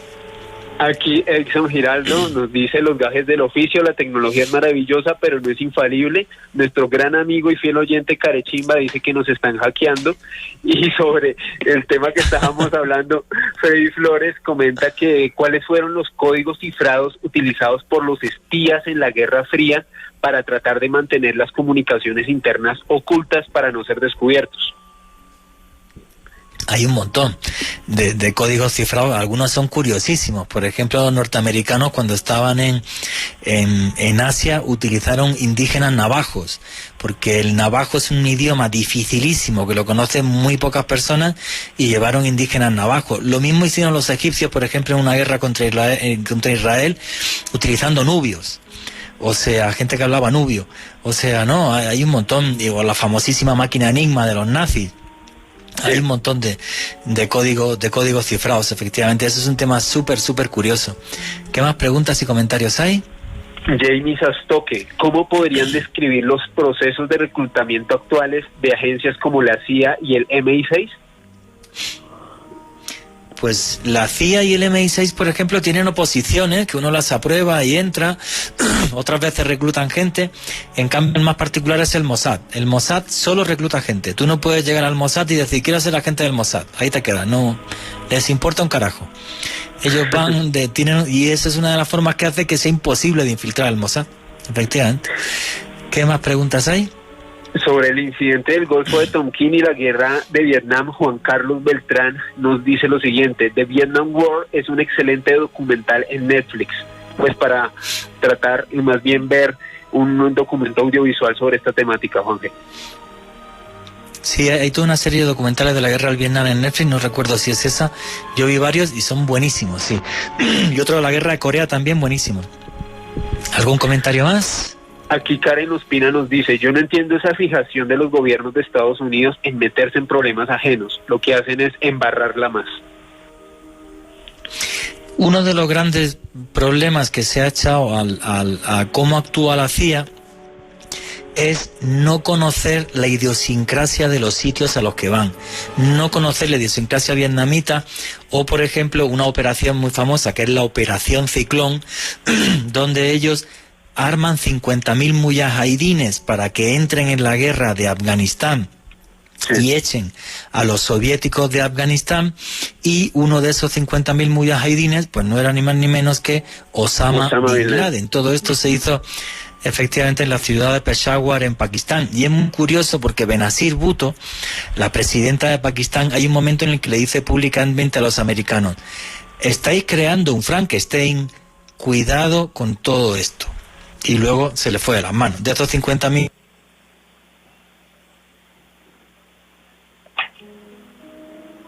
Ok. Aló. Hola, hola. Ahora se fue Juanje. Sí. Juanje se fue. ¿Ahora me fui yo? Sí. No, ya escuchamos a Juan Jesús. Ya regresaste, pero te había ido. No, nos están hackeando, Juan Jesús, aquí claro, Giraldo. fue decir Osama Bin Laden y ya saltaron todas las alarmas. Osama Bin Laden tengo que tener se fue el audio.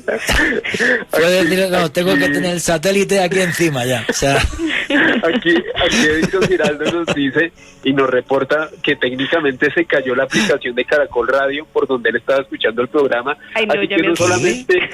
Sí, Juan, que aquí nos comentan en Twitter, Edison Giraldo, a alguien más se le cayó la aplicación de Caracol Radio, es decir, esto es un ataque masivo de la CIA, chicos, en directo. Qué cosa tan loca, que se caiga la app de Caracol, nunca nos había pasado, o sea, pero qué cosa tan loca. ¿Alguna pregunta, algún comentario más? O si no, sigo con Joana. No, Juan Jesús, pues quería hacer una aclaración sobre lo que usted comentaba de la Operación Ciclón. Pues hay que tener en cuenta que al día de hoy no se sabe realmente cuánto dinero invirtió el gobierno de los Estados Unidos financiando guerrillas afganistanas y personas que iban a hacerle frente a la invasión soviética en este país. Se comentan cifras que van de los 630 millones de dólares e incluso hasta los 40.000 millones. Al día de hoy no se sabe exactamente cuánto dinero invirtió el gobierno norteamericano formando y dándole armas a guerrillas afganas, de las cuales hizo parte Osama Bin Laden, y ya sabemos cuál fue el resultado de estos actos. Sí, fueron mujahidines de unos 50 países. No se sabe el dinero, y además cuentan los periodistas en la época, los periodistas norteamericanos que fueron hasta allí, que la corrupción incluso dentro de los agentes de la CIA era una cosa absurda. O sea, claro, les daban tantísimo dinero que decían, bueno, pues de vez en cuando $1 millón se me cae por aquí, lo meto en algún banco extraño y lo llevo para allá. O sea, fue una cosa súper loca que se les acabó yendo de las manos. Es que la idea de la CIA no solamente era darle su Vietnam a los soviéticos, sino que además este movimiento mujahidín pues entrase en las repúblicas soviéticas que había rodeando Afganistán, porque eran de mayoría musulmana. Entonces querían crear un movimiento islámico que acabase con el comunismo, efectivamente, ya que el comunismo rechaza la religión. Y vamos, la estrategia les salió, pero horrorosa, o sea, les salió súper mal. Pero bueno, faltan... Dime. No, Juan, que la idea era, en efecto, tal y como usted comentaba, desde Afganistán penetrar las fronteras de Uzbekistán, Tayikistán y Turkmenistán y comenzar a utilizar esa influencia musulmana para a su vez comenzar a permear y debilitar a la Unión de Repúblicas Socialistas Soviéticas. Y le salió pero fatal. Bueno, faltan 15 minutos y tenemos aquí la señorita Joana Arenas, que nos va a hablar desde mi punto de vista del que es el servicio secreto más brillante del mundo. Brillante en cuanto a eficiencia, luego ya que actúan de una forma legal o no, eso sería otra cosa. Pero brillante en cuanto a su eficiencia sí, que es el Mossad. ¿Qué es el Mossad, Joan Arenas? Sí, Juanje, como usted muy bien lo dice, ha sido calificado por muchos como el principal servicio de inteligencia del mundo. Claramente está dedicado a la recopilación de información, acciones encubiertas, el espionaje, el contraterrorismo, esto en el mundo, porque dentro de Israel funciona otro servicio de inteligencia. Ese es el que funciona para otros países. Y una de las operaciones más importantes y destacadas de este servicio de inteligencia es la Operación Moisés, que es una operación que se empieza a cranear en 1970 y realmente llega hasta su fin en 1991 con otra operación que es la Operación Salomón. Pero esto es realmente impactante, o sea, es como la perfección hecha operación. Estaba todo fríamente calculado. Lo que querían con esta operación era salvar a los judíos etíopes y llevarlos a Israel para protegerlos. Hay que decir que en Etiopía hay unos judíos que son los falashas, que son judíos negros, son de color, y de repente el gobierno israelí dijo: no vamos a permitir un segundo holocausto, no vamos a dejar que maten miles de judíos, y me da igual Naciones Unidas, el Consejo de Seguridad, Estados Unidos, Unión Soviética, me da igual todo, o sea, los voy a sacar de Etiopía sí o sí, y me da igual. Y eso lo hizo el Mossad, que es una operación brillante. Continúa, Joana. Así es, Juanje. Entonces, todo esto fue pensado y planeado por el agente de nombre Gates Seymour. A él fue el que se le metió esta idea en la cabeza, habló con el director de la Mossad, le planteó esta estrategia y al inicio le dijeron como: a ver, usted está loco, esto es casi que imposible, no vamos a lograr hacerlo, pero insistió tanto que finalmente le dieron el presupuesto y le siguieron la idea para lograr hacer este traslado. Y toda la historia realmente de la operación empieza en 1972, 2 años después de que él hubiese planteado esta estrategia frente a su director. En 1972 se empiezan a construir en un pueblo de Sudán, empiezan a construir un complejo turístico muy grande, por supuestamente unos italianos, un hotel de lujo con una cantidad de atracciones, con playa, con una cantidad de dinero que tenían para planear todo esto. Supuestamente eran italianos. Pero ¿qué pasó?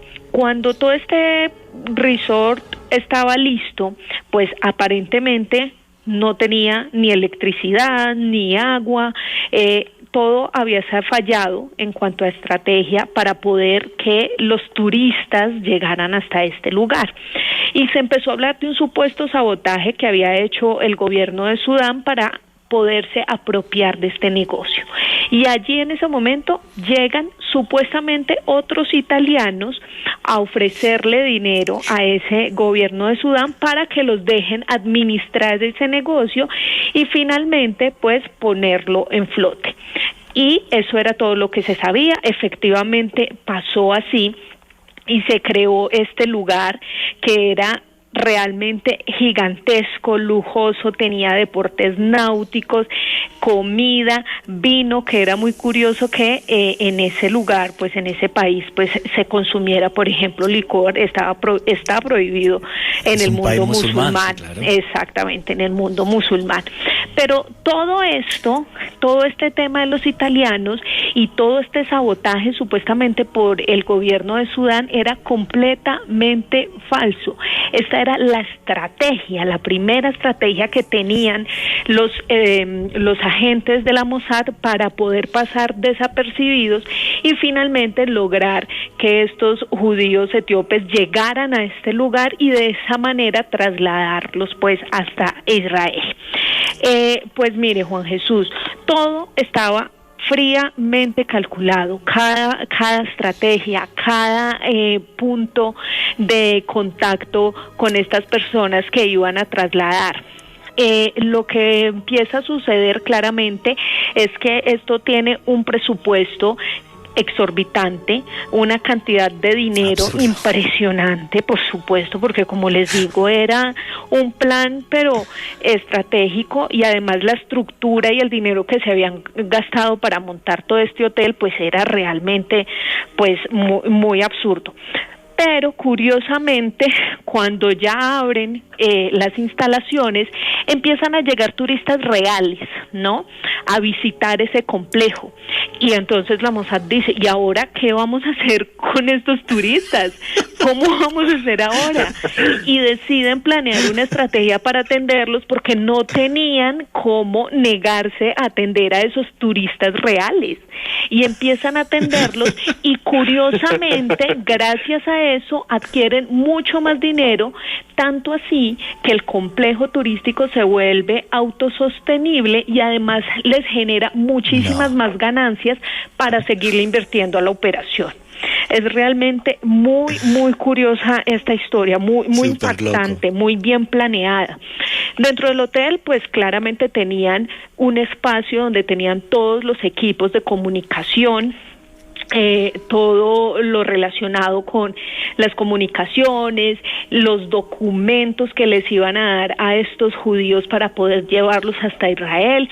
Y hay un mensaje bien curioso, y es que en este lugar había un letrero gigante que decía prohibido tocar alta tensión, para evitar precisamente que los turistas reales se acercaran a ese lugar, y lo que había allí pues no era más sino que aparatos de radio y todos los aparatos de comunicación para poderse estar en contacto con la central de la Mossad. Entonces ya ustedes verán que los turistas fueron los que ayudaron precisamente a lograr que esto fuera todo un éxito.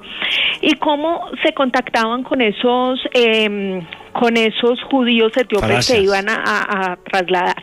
Pues los contactaban como si ellos fueran mercenarios y los capturaban de alguna manera, no les decían realmente para qué los requerían, les daban documentación falsa y los llevaban hasta el complejo. Cuando ellos llegaban al complejo, pues les contaban la verdad, les decían que no podían comunicarle a nadie ni decirle absolutamente nada de esta información, y en 1982 pues aterrizó el primer avión, un avión Hércules, con un pelotón israelí, y allí rescataron a los 130 primeros judíos etíopes que finalmente lograron salir de Sudán y vivir pues y llegar pues hasta Israel. Y de esa manera porque lo duro de esto es que tenían que ir desde Etiopía a Sudán andando. Exactamente, andando. Eran 800 kilómetros más o menos, 2 días de viaje, para poder llegar hasta el complejo turístico. Incluso muchos lastimosamente se quedaron en el camino porque pues era muy duro. Pasaban, por supuesto, sobornando a las autoridades de Sudán para poder que los dejaran pasar sin ningún problema, pero pues claramente esto era una trayectoria muy larga que muchos no pudieron completar. Y como le digo, Juan Jesús, en 1982 se dio el primer viaje y lograron rescatar 130 judíos. Pero así, después de ese primer viaje, lograron hacer 17 vuelos más. Todos fueron exitosos y lograron trasladar a casi 18,000 judíos etíopes hasta Israel con toda esta pantalla tan gigante. Imagínense, 18,000, es muchísima gente. Es una barbaridad de gente, o sea, es un estadio de fútbol, o sea, exactamente. Gracias a comillas, el hotel les dio plata. Sí, claro, porque como le decía hace un rato Juan Jesús, gracias a los turistas reales, el hotel se volvió autosostenible, pero también sirvió para que ellos contrataran muchos más buses y también para que contrataran otros aviones que finalmente trasladarían a esos judíos hasta Israel.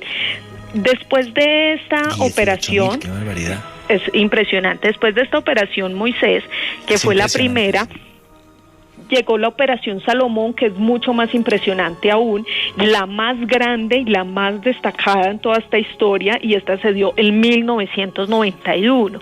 ¿Por qué le digo que la más destacada? Porque la otra duró algunos años, pero la operación Salomón duró solo 30 horas y logró evacuar a 15.000 de los 16.000 judíos etíopes. Entonces, imagínese esto, Juan Jesús, o sea, esta sí fue el récord total.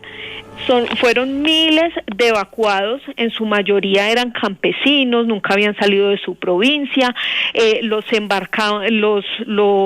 contactaban rápidamente y lograban que se embarcaran en esta idea. Algunos de ellos viajaban incluso por este territorio a pie, descalzos, para lograr pues esta hazaña, y hasta 1.000 de estos judíos lograron ser introducidos en un solo avión, en un Boeing 747. Lo que hicieron fue quitar los asientos. Ya, Juanje, ya voy. Solo esto le voy a contar. Tiene 2 minutos. Dice que esta operación es buenísima. Esa es una historia. Sí. Por cierto, yo conocí a una persona que participó en ella. Sigue.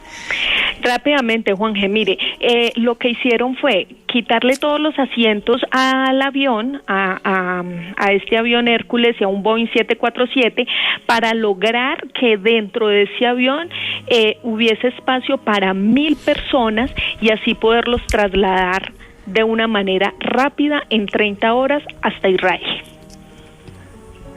Hay que decir que ellos aprovecharon un conato de guerra civil que había en Etiopía para aliarse con los rebeldes y tener el control del aeropuerto de Addis Abeba durante esas 30 horas y sacarlos a todos. O sea, se alían con los rebeldes etíopes, toman el control del aeropuerto de Addis Abeba. No hay forma de que el ejército etíope llegue hasta allí gracias al apoyo que le dan en armas y demás a los rebeldes, y en esas 30 horas son capaces de sacar, ¿a cuántos has dicho? 16.000.